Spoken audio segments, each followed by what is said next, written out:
Hola, ¿qué tal estás? Te doy la bienvenida a un nuevo capítulo de World Media Podcast. Bueno, como siempre, encantado de saludarte, encantado de saber que estás al otro lado y con el deseo de que lo que te voy a ofrecer te resulte de interés.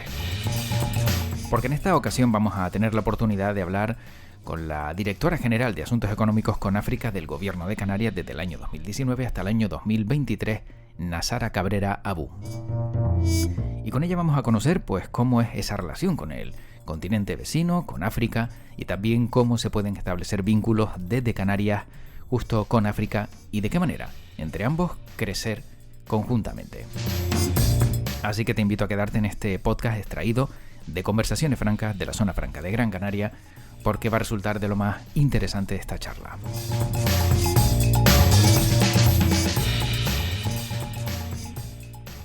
Está con nosotros Nasara Cabrera, ella es directora general de Asuntos Económicos con África del Gobierno de Canarias. ¿Qué tal? ¿Cómo estamos?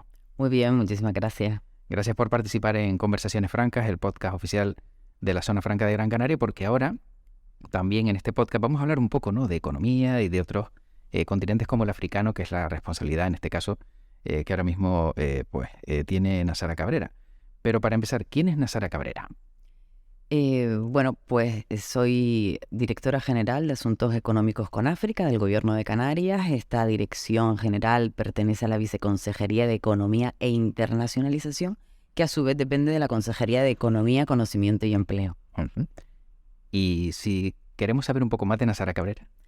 Bueno, realmente soy socióloga de profesión, doctora en sociología y profesora ayudante doctor de la Universidad de Las Palmas de Gran Canaria, en el Departamento de Psicología, Sociología y Trabajo Social.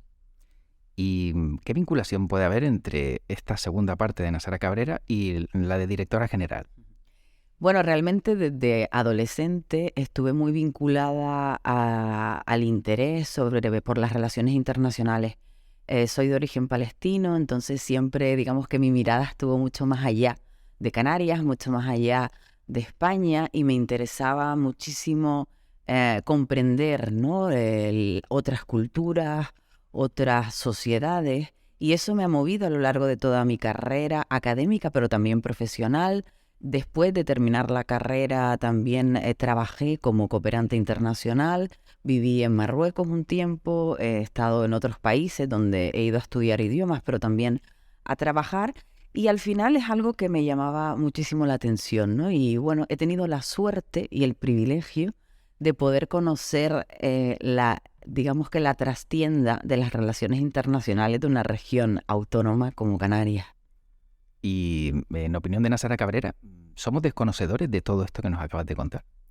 La verdad que creo que el Gobierno de Canarias es una institución, es una de las instituciones que desde mi punto de vista como ciudadana más alejada ha podido estar de la ciudadanía. No es lo mismo a lo mejor que saber qué acciones lleva a cabo un ayuntamiento e incluso el cabildo. Creo que el Gobierno de Canarias en ese sentido es la institución más desconocida. Hay que seguirlo de cerca para saber lo que se hace, y de hecho me ha sorprendido que me he encontrado mucha gente que ni siquiera sabía de la existencia de esta dirección general.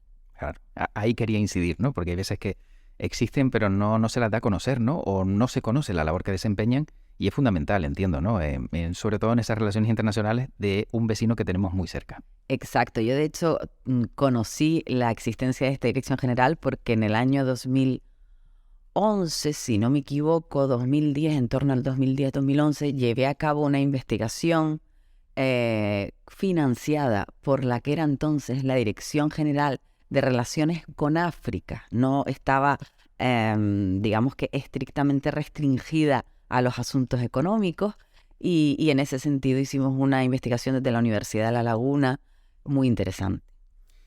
Bueno, actualmente, aparte de la ocupación y el cargo de Nasara Cabrera, también es una mujer muy preocupada precisamente por las mujeres, ¿no?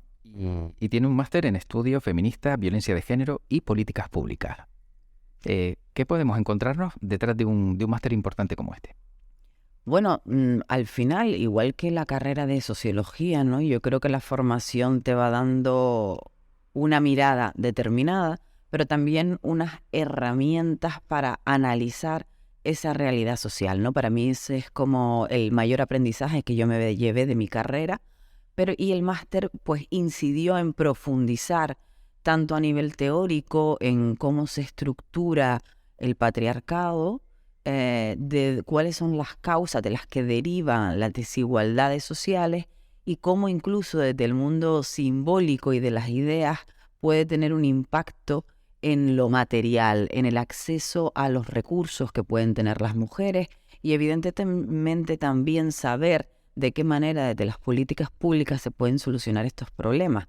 Es verdad que al final el aprendizaje no termina cuando terminas una carrera, cuando terminas un máster, más bien empieza, ¿no? Porque de repente accedes a todo un mundo de conocimiento, a un área de conocimiento y también, bueno, a fuentes bibliográficas que te permiten después seguir profundizando en ello.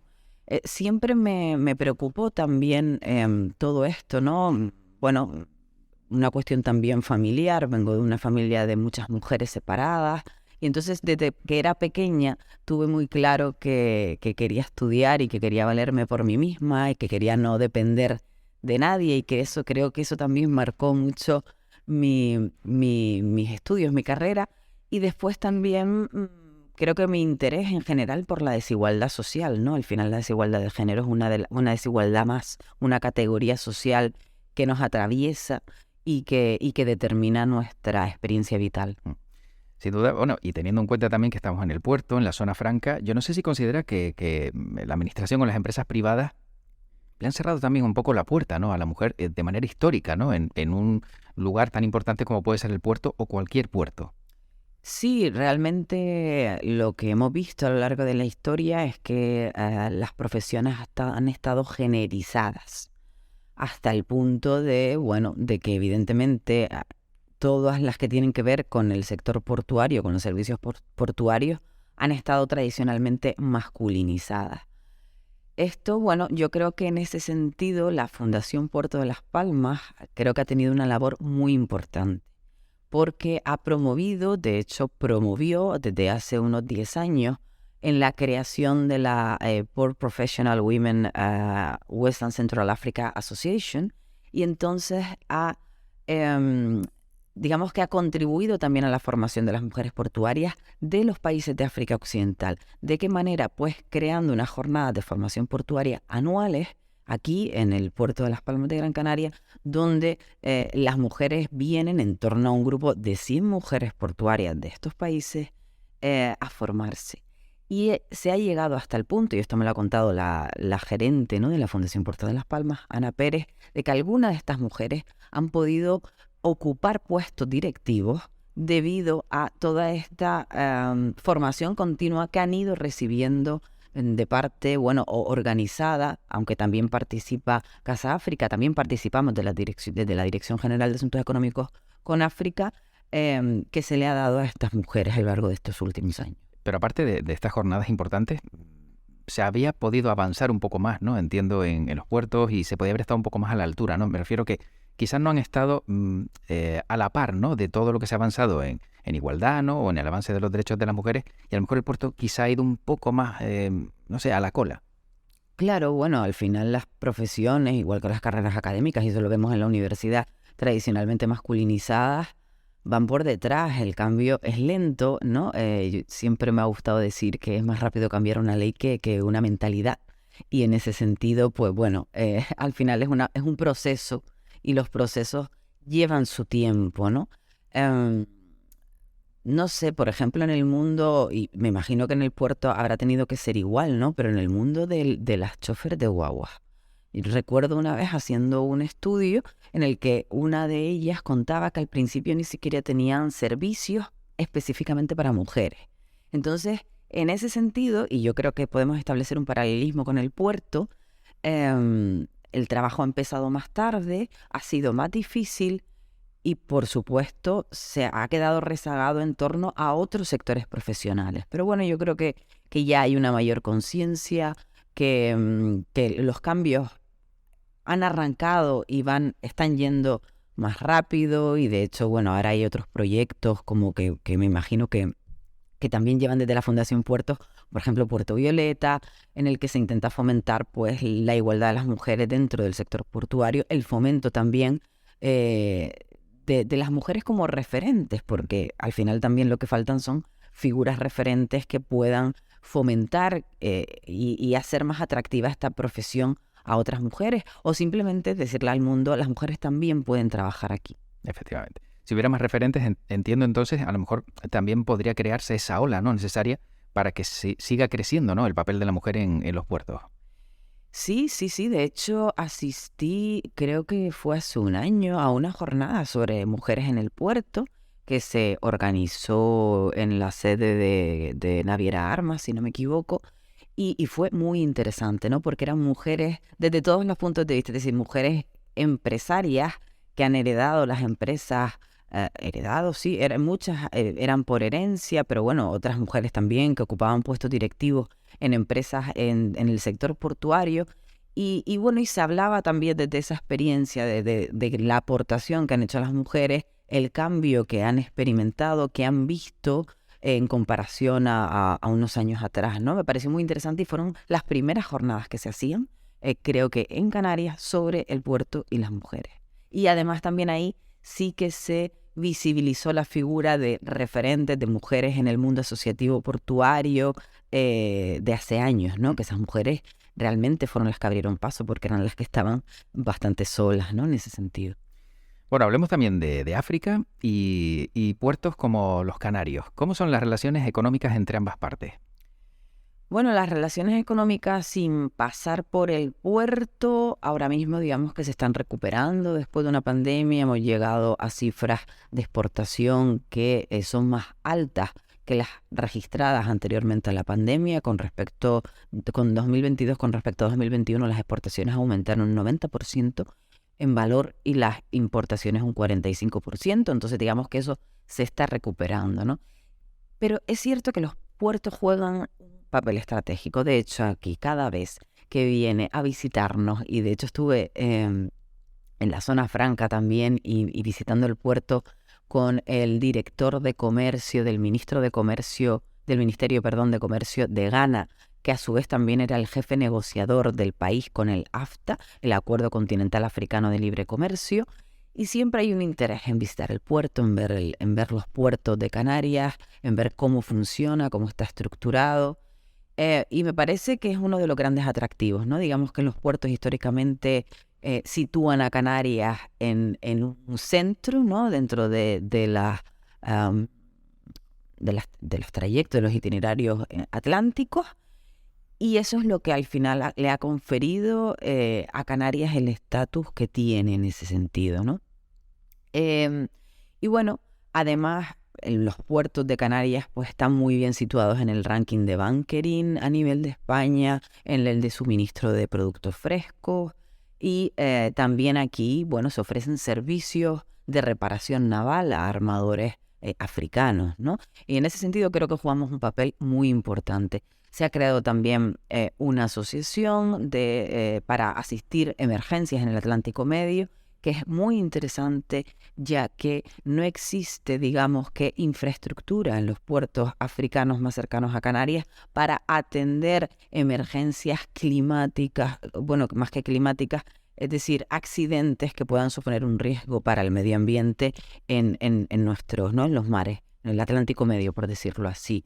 Entonces, bueno, se está generando un poco que Canarias sea ese centro logístico de donde se salga a atender esas emergencias. Creo que también en ese sentido tenemos un punto fuerte de formación, ¿no? No solo de hub logístico o de bunkering, pero también de formación, de transferencia del know-how de Canarias en el sector de servicios portuarios y de esa expertise, ¿no? que tenemos.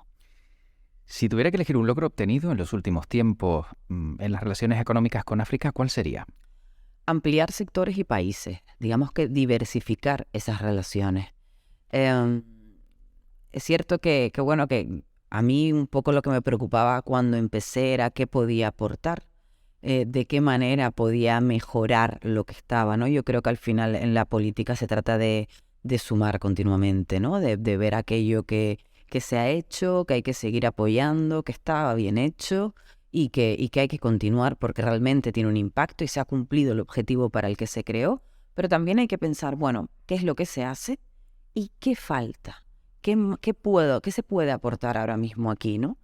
Entonces, bueno, yo creo y me siento muy satisfecha de haber, por ejemplo, irrumpido dentro de nuestras políticas hacia África con sectores como la innovación y el emprendimiento, como la juventud, como el fomento de la creación de startups, como poner la mirada también en lo que África puede aportar y de qué manera podemos juntarnos para co-crear ideas, soluciones a problemas comunes, ¿no?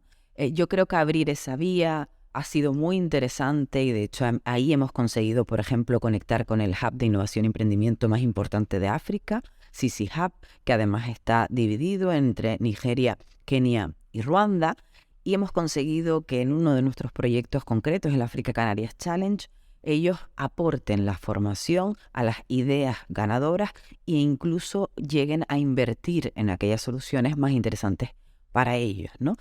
Ahí nos hemos metido en el bolsillo, digamos que un actor muy importante en este sentido africano, ¿no? Hemos cambiado un poco también la perspectiva, la mirada. África es mucho más que todo eso que al final mediáticamente se transmite, conflicto, enfermedad, corrupción.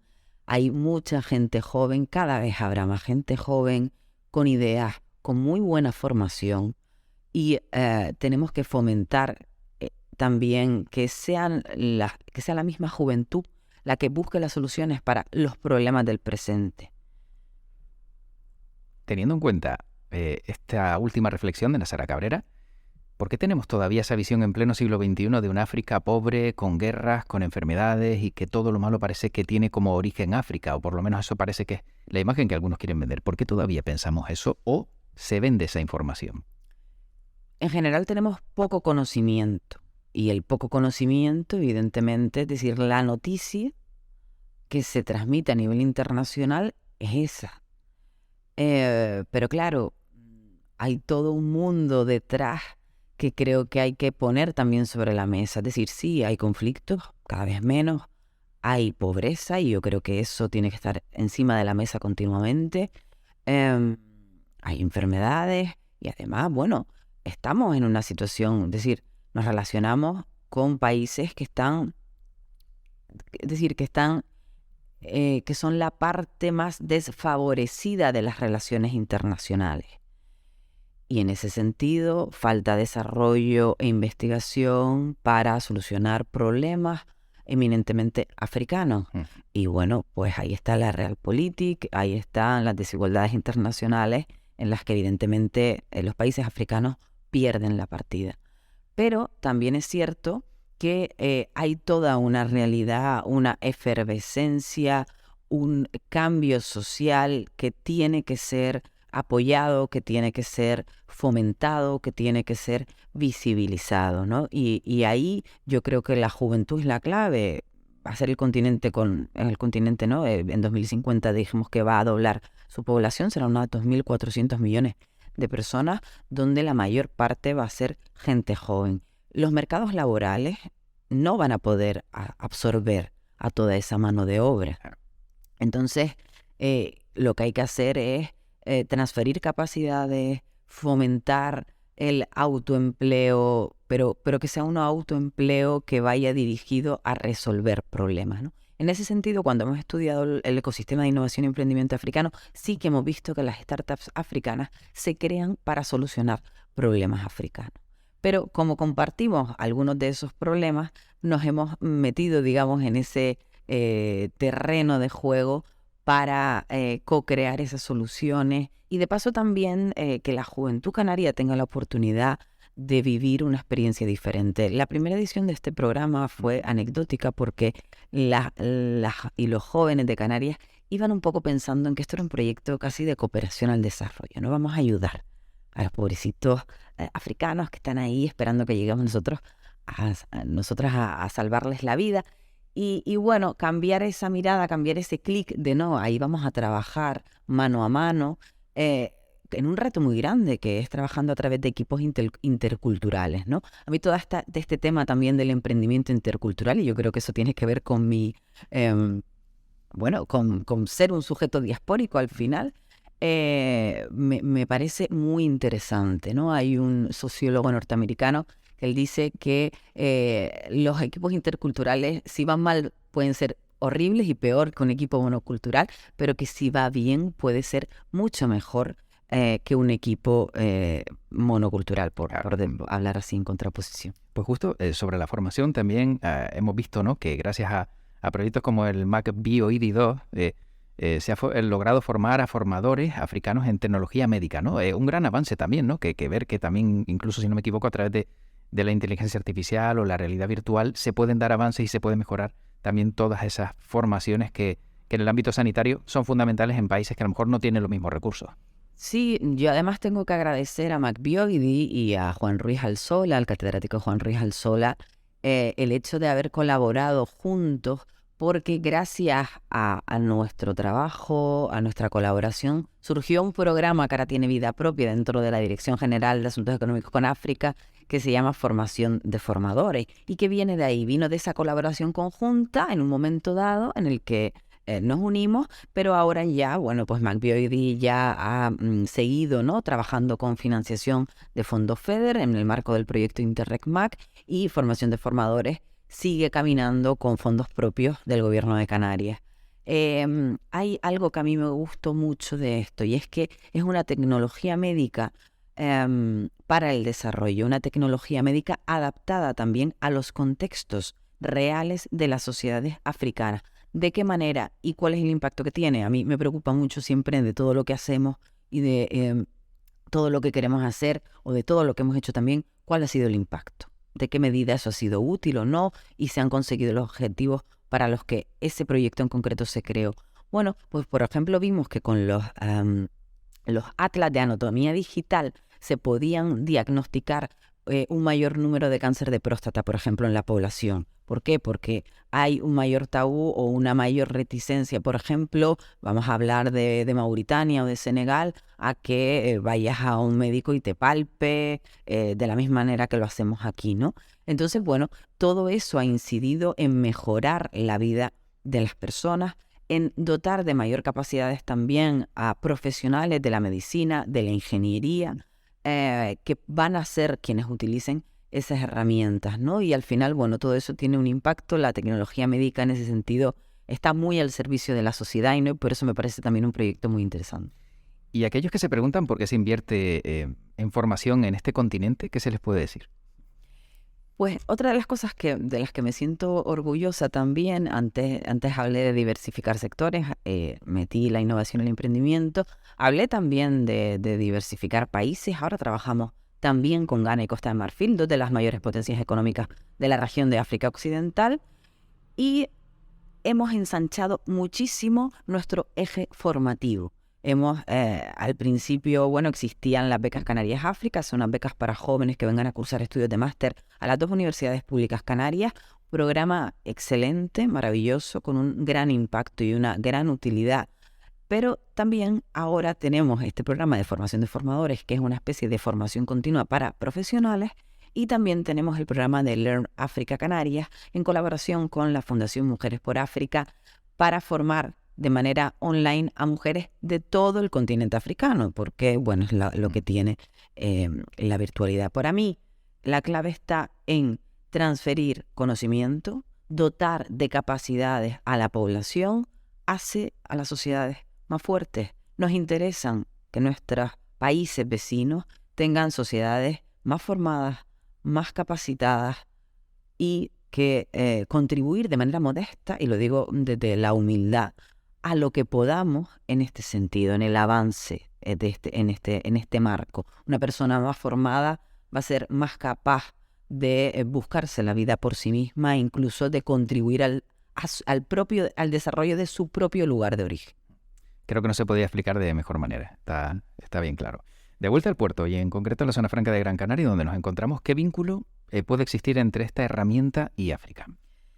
Bueno, yo creo que es un atractivo para el comercio internacional, ¿no? Un atractivo, bueno, pues para aquellas empresas africanas que quieran exportar, incluso que quieran introducirse en mercados europeos, y también a la inversa.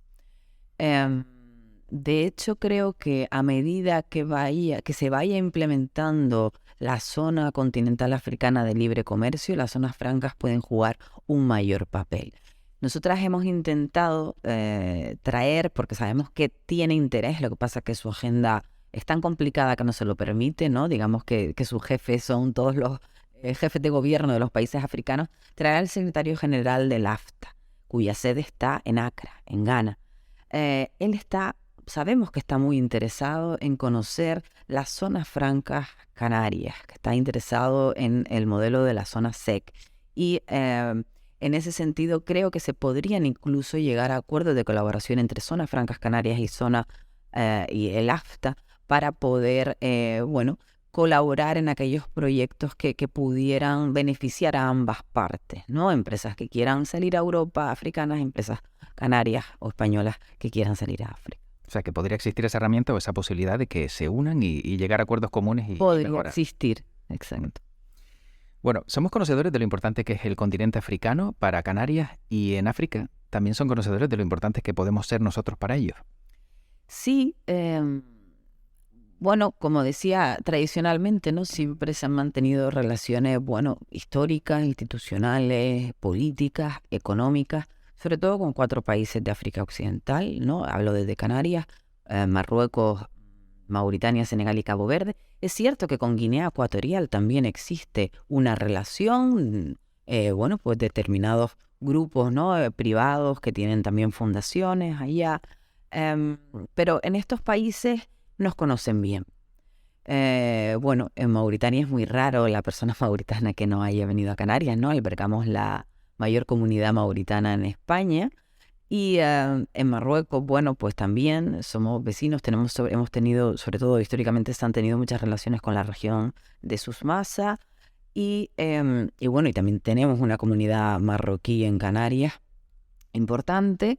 En Senegal conocen bien a Canarias, han mantenido relaciones también de manera histórica, porque ya no solo desde el punto de vista económico, también desde la parte de acción exterior hay proyectos de cooperación al desarrollo con ONGs canarias que trabajan en estos países desde hace tiempo y que además son prioritarios en nuestro plan director de cooperación.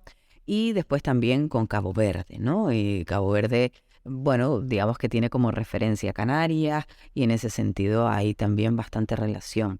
Entonces creo que hay una muy buena imagen de Canarias, hay una muy buena relación, incluso me atrevería a decir, ¿no? que de estos países, porque realmente nosotras tenemos relaciones económicas con África subsahariana, con lo que podría ser Senegal, Cabo Verde y Mauritania, mayores de las que pueda tener el Estado español. Que sí.